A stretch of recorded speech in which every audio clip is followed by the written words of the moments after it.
Like in terms of like the ketchup brand you mentioned, like they're not thinking about it in hindsight. Yeah, it's annoyingly good. I think the listeners have missed your jokes, Drew. Welcome back to the very 9th, 10th. What episode are we on, guys? Who knows at this point? It's the 9th. It's still season 2, but it's the 9th. We've Twilighted it. We've Harry Pottered it. We've split it into 2 to make more money. Yeah, we've had a bit of a hiatus. We've been away for a little bit because we got busy. We got busy with our own stuff. Yeah. Too busy to pod. Yeah. Which isn't a great thing, which is why we're going to mix things up come season 3 with a little every 2 week pod. Yeah. No, we're still committed to it because it's a great thing for us to do. And from the feedback I hear out in the real world, people are enjoying it as well and getting value from it. And that's the aim of this. Yeah. Oh, I had like a couple of messages just last week saying, what's happening with the pod? Yeah. Why aren't you carrying with the pod? It's back. It's just a break. We're just doing the cool thing of, mid-season break-in. And I was like, Mum, I tell you this every single time I see you. We're on a hiatus. Leave us alone. And then she's like, you can just phone me, And you're like, nah, we'll do the pod again. No, I'll just say hi in my pod. So a little shout out. Hey, Mum. So we've been away, but we're back. And what have we been on, Drew? Loads of client work. Yeah. Just finished a massive 5-phase project for a pretty big company. Mm-hmm. Not sure if we can name them just yet because there's some awards going in for the work that we've done. Yeah. But they're a big company. You'll see them everywhere. Yeah. And it's one of those companies where once you see them once, you just see them everywhere. You see them all the time. See it non-stop now. And also, you probably know someone who works for them or with them or something like that. They're a massive company. And where can everyone see our work that we've done for them? No one can yet because we can't even name them. But once we can name them, we'll get it all up on our brand new, shiny website. Yeah. That is genuinely done now. Wow. A little round of applause. Every single pod episode we've said, guys, our brand new website's nearly ready. Our brand new website's nearly ready. Our brand new website's nearly ready. And we haven't just gone on a massive hiatus. So on this pod, we can now genuinely say it is actually ready. It's a happy coincidence. Oh my God. Yeah, it's finally ready. Maybe that'll set up a little bit of what have you been on, Jess? A lot of dealing with the website, so getting the site over that finish line. There's just been a few little snags that we've been getting sorted and just making everything look as good as it can be. Yeah, it was just, I think, 6 or 7 pages of snags. If our developers are listening to this, I'm sorry. But yeah, it just getting it to the point where we're truly proud of every single part of the site, from how things transition into each other, the content we've got on the site, the copy. Yeah. Just getting everything sort of sorted. Also a lot of client work. So nailing processes as well. So sort of updating reporting, the way we're doing reporting at the moment. Yeah. Some new strategy plans for the new months. It's been a few months, so there's been a few that we've been sort of going over. I feel like I have to say the same thing every week, but it's my job. It's my job. Every single time I'm like, I always say that type of stuff, and I realised, it's what we do as a business. Yeah. It's what we do as a company. Yeah. But it's been exciting. We've been working on some really cool stuff recently. That's been very proud of what we've been doing. Yeah, we've been doing really, really cool stuff at the moment. Can't wait for everyone to look at our brand new website. Yeah. We skipped me. We tend to do that, but we're not skipped. Saving the best till last. I was just going to jump in quickly with, and if you want to see the website, it's bright with 2 eyes.co.uk. Or 3 eyes. Or 3 eyes. Or 4 eyes. Or 4 eyes. And if you want to hear what I've been up to, stay tuned. Now. Or 5 eyes. Rob, what have you been up to?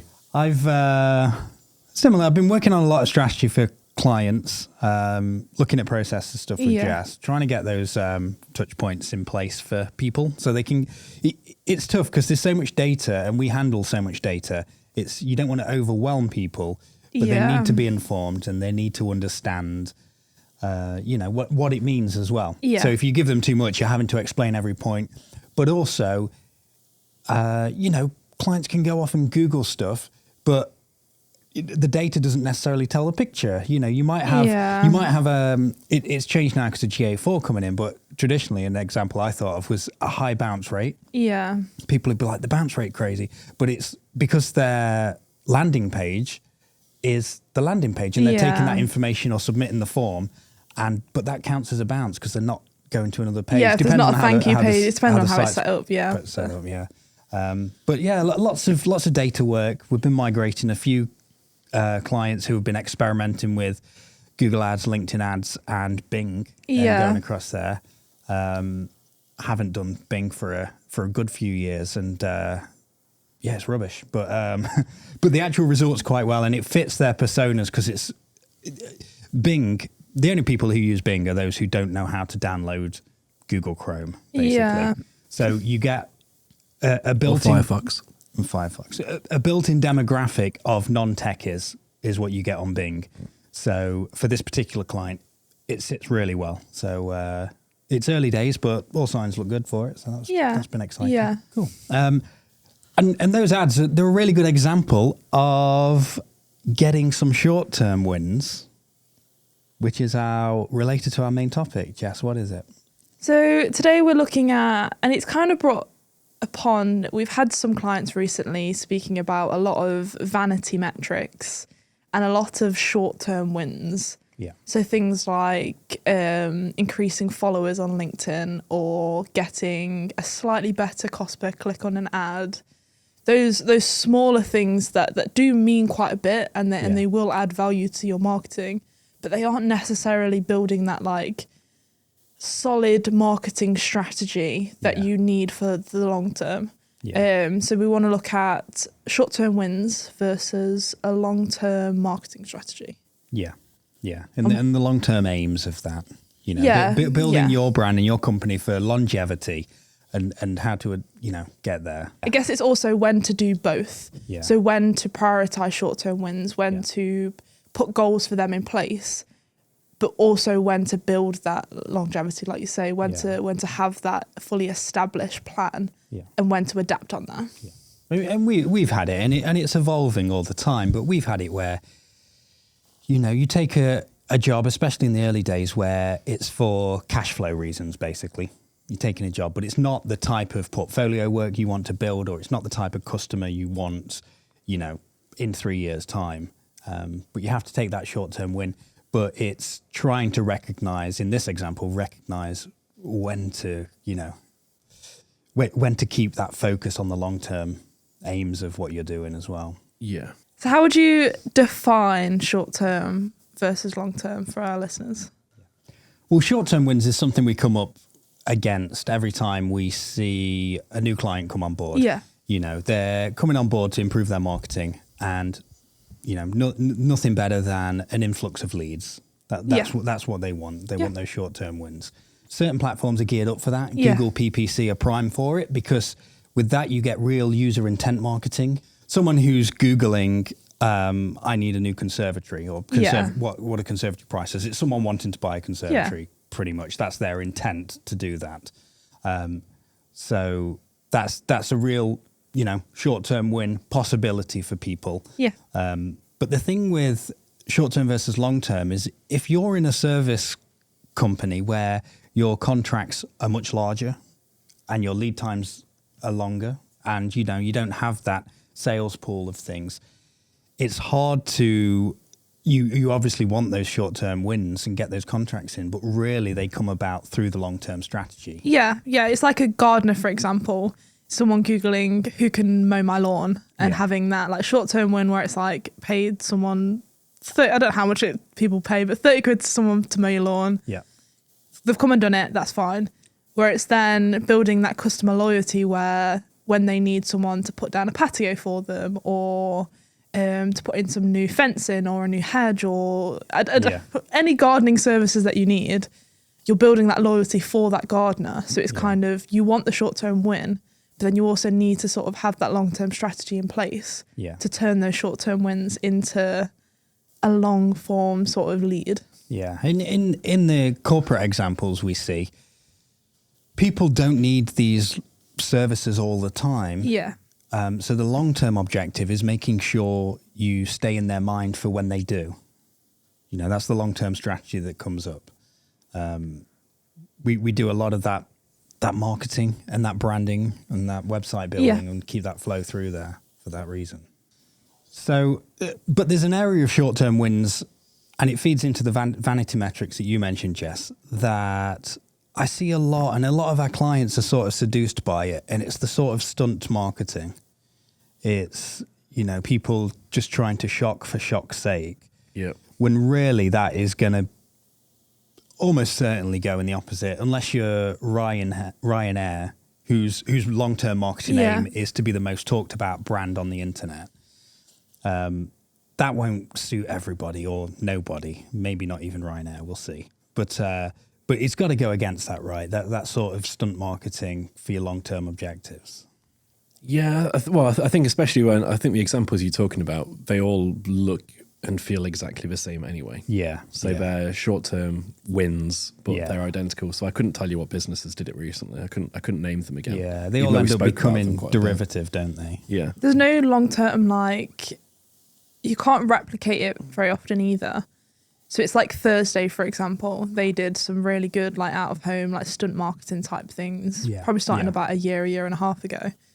Then other brands are still trying to hop on that trend now. Yeah. And it's just not performing as well because everyone's doing it now. Yeah. And even Thursday themselves have moved away from it because it's the same format. So people, you know. It's no longer disruptive because it's the same. Yeah. Like, it's the same as, like, someone doing a different type of post on LinkedIn. Yeah. Like, the first probably 10 people that do it, it stands out. But then when thousands of businesses are doing it, it's the same post again. It's just going to blend into the background. How many short-term wins does a company need before it becomes part of, like, their long-term strategy as well? Yeah. So with Thursday, they did it consistently, didn't they, for quite a while? They did quite a lot of these little stunt marketing stunts.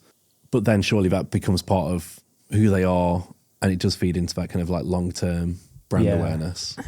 That's another pro for me when it comes to like short-term wins as well, is because a big thing that we advocate for here at Bright is a lot of testing, a lot of like data analyst type work in terms of when you do something short-term, you're always testing the performance of that, and short-term allows you to look at that data very quickly and allows you to adjust things very quickly in terms of like trends, customer behavior, and also just the general performance of that thing you're doing, that campaign you're doing. Yeah.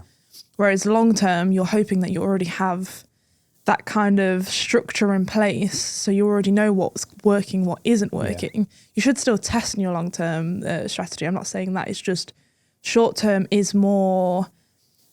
It was something we spoke about in another pod where it was kind of like, is it frequency or quality of content? Yeah. And it is that kind of thing with short-term wins where it is posting a lot of content you want to test to then adapt, to then implement it into your long-term strategy. So like Thursday, it worked. Yeah, so well, that's the thing. We're not saying short-term doesn't work and can't be done correctly. I think some people just misjudge it sometimes. Yeah. But with Thursday... they probably established their tone of voice and that fit nicely within there before that. And even if they didn't, they were experimenting with tone of voice, and that felt like them and the company. So that did form part of their long-term strategy. Yeah. Yeah. We talk about throwaway content quite a bit. Yeah. And throwaway content is short-term content because it's stuff you just literally, let's get it out this week and let's forget about it in 2 weeks. Yeah.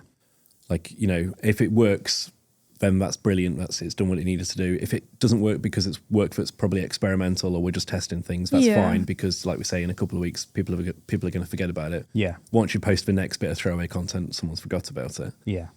So we do that a lot. But yeah, like you say, like that forms into this long-term objective where we're putting all this content out to try and get data, try and get analytics, try and understand what's working, what's not within like a new market or a new type of content. There's also a different type of content for those different things as well. Like us doing this podcast was never a short-term win for us. Like as soon as we spoke about doing a podcast, as soon as we were talking about the structure and the setup and everything, it was never going to be, after 2 podcasts, we expect to be number 1 in the charts. It was always something that we knew we were going to have to work on, and it was something in our long-term strategy to sort of build and to enhance what we're doing. Yeah. Whereas something like a short or a LinkedIn post is that short-term win type thing. So the different types of content will lend into where it should sit in that strategy of short-term or long-term. And even within this pod, it supports our long-term goals and things of being able to discuss what goes into what we do, the visual marketing element. You know, give people insights from inside a marketing agency, wins that we've had, failures that have failed, so people can avoid the mistake or iterate on them and improve them.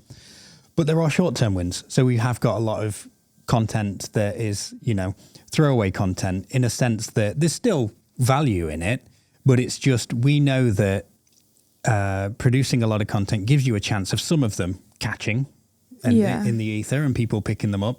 But then if they don't, there's something else coming along straight away. It's throwaway content, but there's thought behind it. It's not just we're creating some random thing, putting it out there. It doesn't sit with anything else we've done and hoping that these random things stick. It's not that.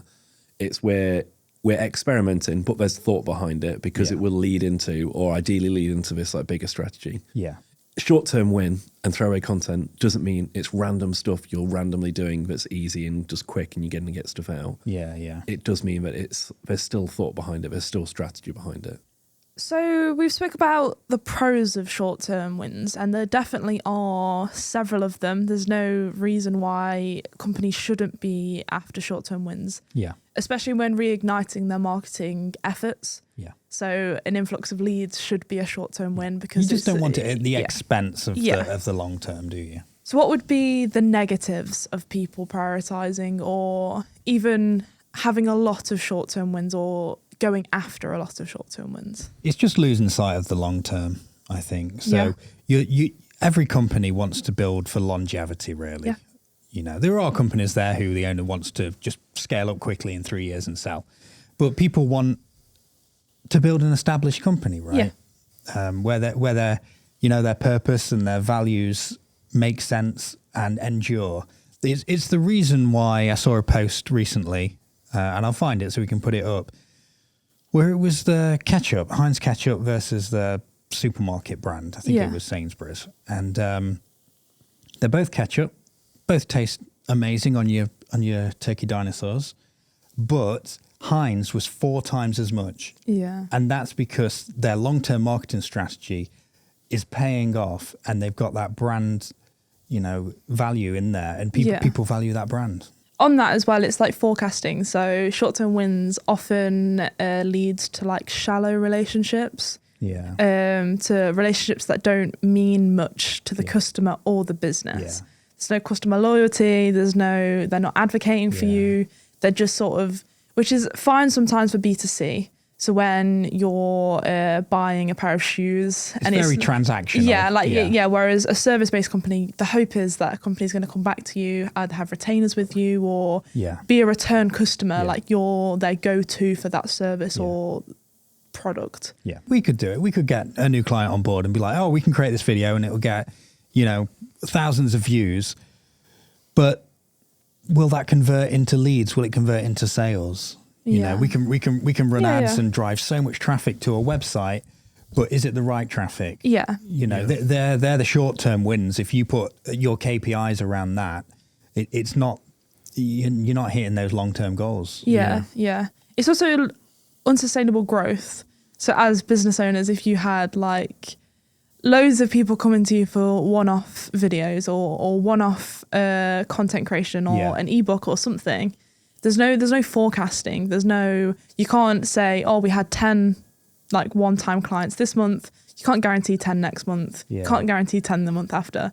There's no forecasting for a business, whereas the long-term strategy in place would be you're getting 5 leads every month. Yeah. You're converting 3 of them. Yeah. It's that forecasting that will then allow the company to sort of grow and to develop themselves, which is also leaning on the point you mentioned, Rob. I think as well when we talk about short-term wins, we're often talking about people. They're not doing multiple short-term wins constantly. Yeah, because multiple short-term wins constantly feels like we're going to have a strategy in place. Feels like we're actually going in for the long-term wins. When we talk about short-term wins, we often talk about people just after a short-term win now. Yeah. Let's see how that does. Let's not think about the next one. Yeah. Let's do another one now. Let's see how the next one goes. For instance, you know, a company just wanting, let's say they've got several aims for the business. Yeah. They want a piece of content that single piece of content isn't solving all of those aims. Yeah. They just want this one piece of content. Okay, let's focus on one of those then, or like even a part of one of those aims. Yeah. It's not going to do anything for them. It's a tiny little short-term win thereafter. It's probably not going to get them that stuff. And I think as we've matured, though, we've realised that. So we had a meeting with a client who sells jewellery, and that was a similar thing. So they did have all these aims that they wanted to hit and things, but then we were able to put it, in a sequential line where it's like this. The strategy for this probably means do this part, and you can generate good ROI there. And then that will feed onto these bits, which are a bit more expansive for your long term. Yeah. So it was thinking about those short term aims, but for the long term strategy. Yeah. I think like referencing the ketchup stuff as well. Like a lot of people who just want these tiny little ad hoc short term wins. Like in terms of like the ketchup brand you mentioned, like they're not thinking about it in hindsight. Make him stop it! Make him stop! Tell him to Because in hindsight, stop it! Yeah, it's annoyingly good. I think the listeners have missed your jokes, Drew. in hindsight, isn't it a lot more worthwhile to like build that long-term brand? 4 times. Go for those. 4 times as much worthwhile. Yeah. Go for those long-term wins. Yeah. Go for short-term wins, but keep them consistent. And also, if you can recognise that and get yourself out in front over the long term, then, you put your competition in a place where they just can't catch up. Don't you start it too! No! So moving on to long term, obviously this is where we recommend all of our clients to be heading towards. Like you said, with the jewelry brand, there are going to be short-term aims that we will set for clients. There are always going to be those short-term wins, but it's the longevity and the long-term strategy that we're after, those funnels and those plans in place to ensure that their marketing is worthwhile and going to achieve the results that they're after. Yeah. So what would be some recommendations in terms of setting long-term? I think start with a real sort of overview of your business and what's important to you. So this will feed back into not necessarily marketing work, but what's your mission? What's your purpose? Yeah. What are your values and things like that? We've been questioned so much by different mentors and business people who have said, because we really focus on quality of things, right? Quality matters. We stress over the little details and things like that. And we get a lot of pushback where, because we sometimes see with clients that they don't really care, but then I think they do. They just don't know they do. So we push back against that. And that's part of our long-term strategy is to, not make a quick buck or not reduce our efforts so we can just take on loads of clients and things like that. But we're just doing, 80% of the quality that we normally do. So I'd think to begin with, think about for your longevity of your company and think about what's important to you.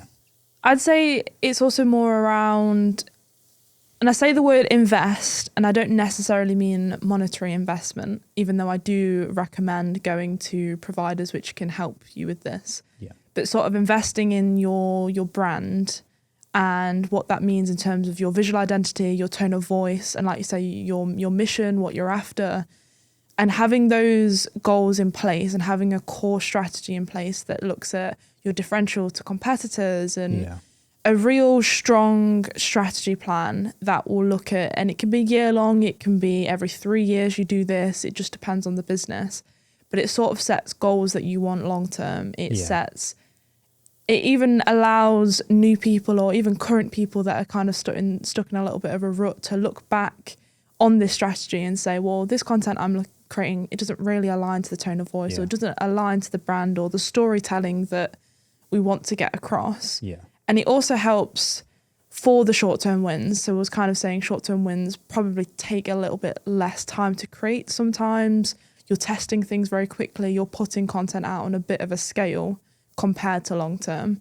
But they should also still refer back to it. It should still feel like your brand. It's one of the negatives of a short-term win is you can lose sight of the brand messaging. You can lose sight of the company that you're posting from. It's the foundational stuff, isn't it?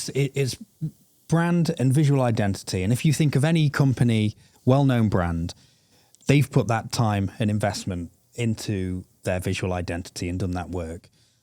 And it's something we've seen with our clients. Now we've been going a few years that we've seen paying real dividends. So we mentioned those clients chasing short-term wins. Yeah. But they've got longer contract times and things. And all that is building up momentum. Yeah. But their brand is sticking out. And you get to a tipping point a few months in where all of a sudden those leads start pouring in. Yeah. And it's about persevering with that strategy that you've got definitely. there. And we've started doing it and really pushing it on people because there's such good value in it, especially with digital marketing moving to visuals, is brand in motion, right? Yeah. That's something we're looking at. And there's a client in particular right now, and it's quite for us, I'd say quite an easy job for the video content that he's creating, but we're using it as an opportunity to get that brand in motion right. Yeah, and it will be a a visual differentiator for them as well from their competitors. Because we look at a lot of the industries that we deal with, they aren't super visual industries or companies, markets. So getting those really, really strong visuals, getting that strong kind of brand in motion, it's going to pit them again. It's going to put them at the top of the pile, really. Yeah. Obviously, we're dealing with people who also have a very good offering.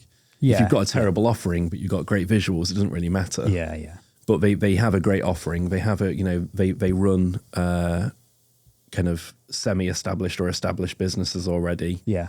They have experience. Yeah. They do their service as well. But then, you couple in awesome visuals. Yeah. And like I say, like they're top of the mountain. Yeah. And even that example I'm talking about, They've been in business 15 years. Their company's been going 15 years. And we're questioning them on, okay, so how should this move? How should this feel? What's that in relation to your company and things? And it's questions they wouldn't have heard before, but it's building that picture for longevity, because once they establish those principles, whatever content they make, it will just make it feel more branded to them, and people will start recognizing, oh, this is a such and such post, this is that type of company. Well, we talk about brand in motion, but it's not just motion, it's audio visual. So we curated what they should sound like in terms of their podcast. In terms of like the branding for it, obviously they sort all the content and they're great at delivering the content. Yeah. But in terms of the audio branding for it, we helped curate that for them because it was just misaligned. It wasn't something we were necessarily asked to do, but it's just being able to spot that opportunity for improvement. And it was just, it was so off the shelf and cliche, which is not what they are. Yeah, it was.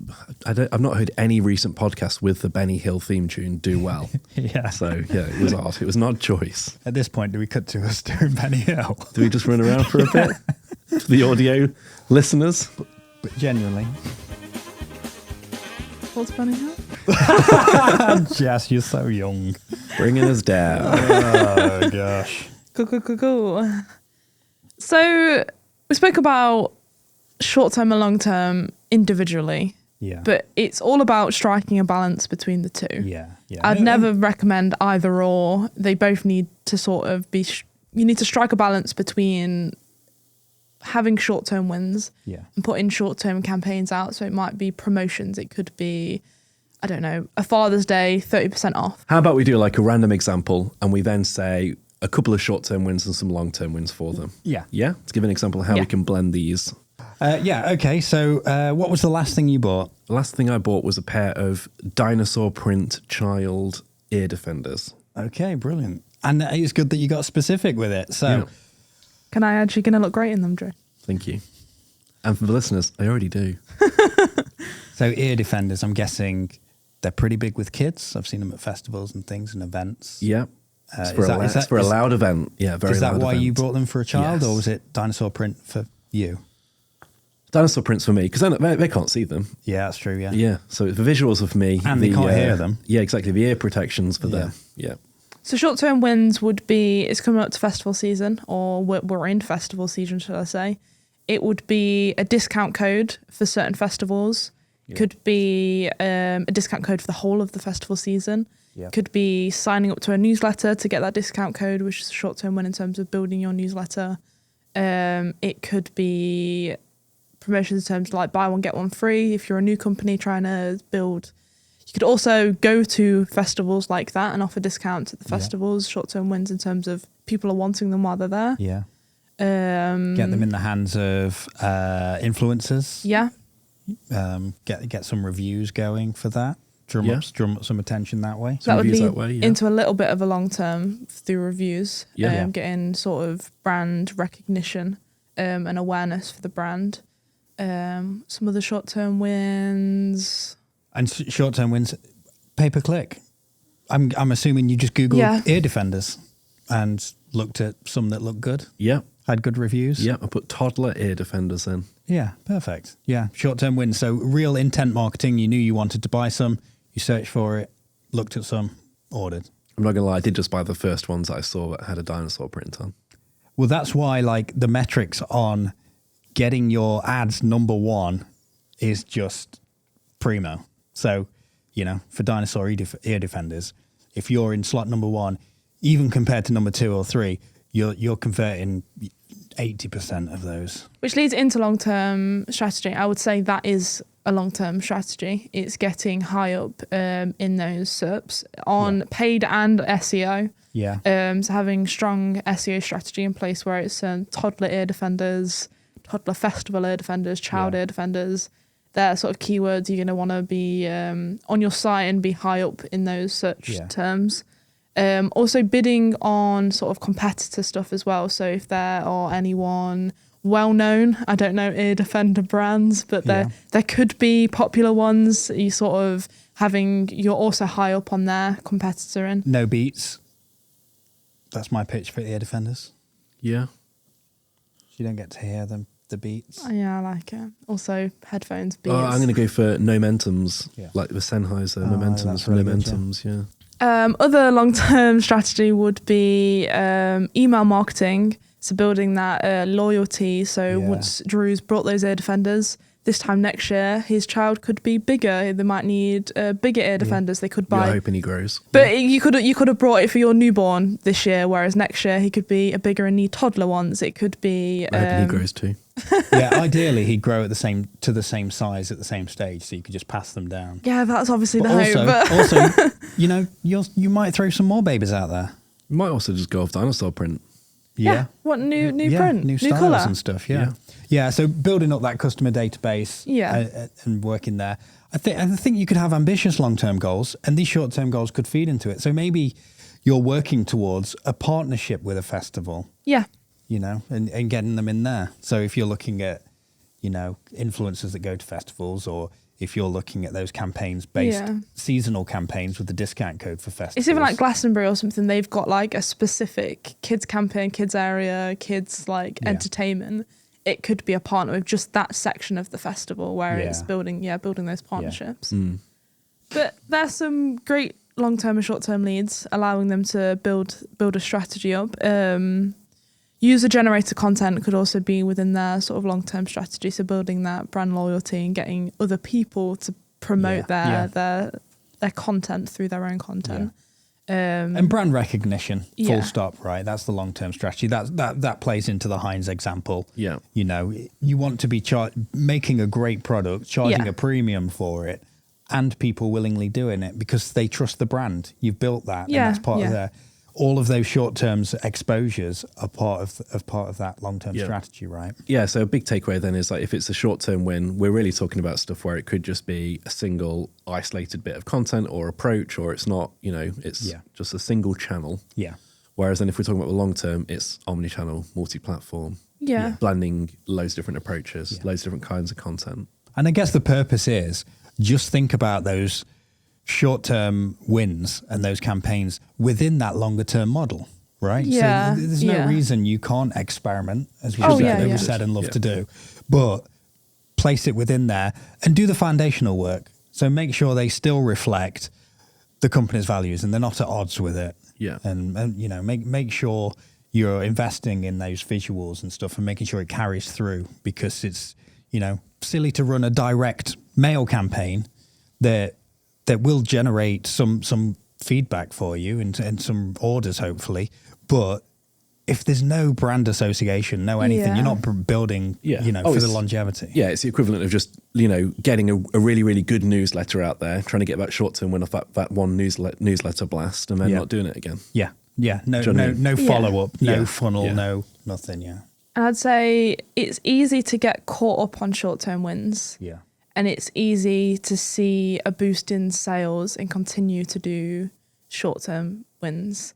But a long-term strategy will be better ROI in the long run. Yeah. So say if you were doing short-term wins for a few months, a year later, if you'd set up a long-term strategy, Yeah. you'd be getting more return on investment, more leads, and a stronger brand recognition Yeah. than you would for, like you say, the disconnected It short-term. makes it easier. It definitely makes it easier than just constantly doing new short campaigns Yeah. that don't build to those things. Yeah.